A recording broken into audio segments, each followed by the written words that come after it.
Cela commence presque toujours par une dépression. L'impression de tomber dans un puits sans fond. Un ras-le-bol. Une envie d'être seul.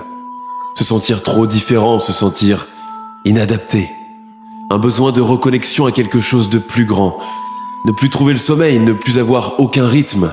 Dormir les yeux ouverts.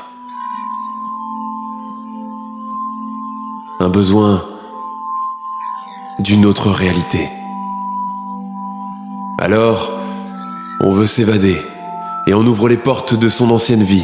On prend l'air et on retrouve ses amis. Au début, ça fait du bien, on écoute leurs conseils. Tu devrais faire attention à toi, remobiliser tes énergies. Tu devrais te remettre au yoga, tu devrais manger sain. Tu devrais te reconnecter avec ton moi intérieur. Tu vois, notre problème à tous, c'est qu'on se fait écraser par les élites mondiales. C'est la faute des groupes secrets et des francs-maçons. Puis il y a plein de choses qu'on ne nous dit pas. Moi, je te le dis, c'est un complot.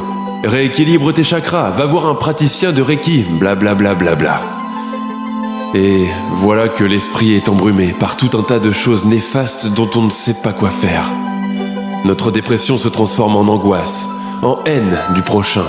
Une haine d'une société que nous comprenons encore moins qu'avant. On commence à penser qu'il faut méditer des jours entiers, assis dans le sable. Qu'on doit libérer son potentiel.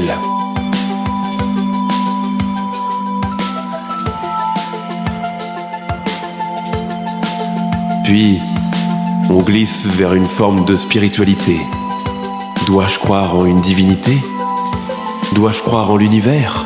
Dois-je croire que Dieu est partout ? On ne sait plus où se situe la voie que nous devons suivre.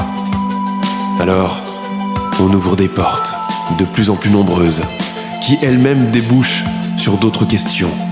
On se cherche, et on cherche un but. Les portes sont infinies. Mais à quel moment faut-il dire stop ? À quel moment s'arrêter ? À quel moment faut-il marquer une pause et vérifier toutes les nouvelles informations ? Le monde que l'on me vend est-il réel ? Ou est-ce une projection de ce que veulent des personnes désespérées ? Et puis, un matin, on se réveille. C'est un retour à la réalité qui est très violent.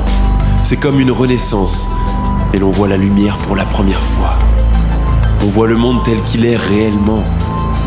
On a ouvert les yeux sur les aspérités du monde, sur le fait que rien n'est parfait et qu'il ne tient qu'à nous d'améliorer les choses autour de nous.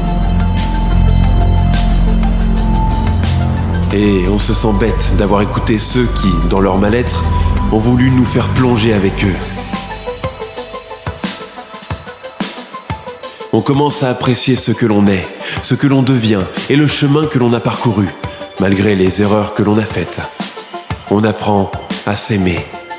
Et dans ce flot incessant qu'est la vie, dans cette foule tumultueuse, on comprend que l'on n'est rien, mais que l'on possède tout ce qu'il faut pour apporter un changement.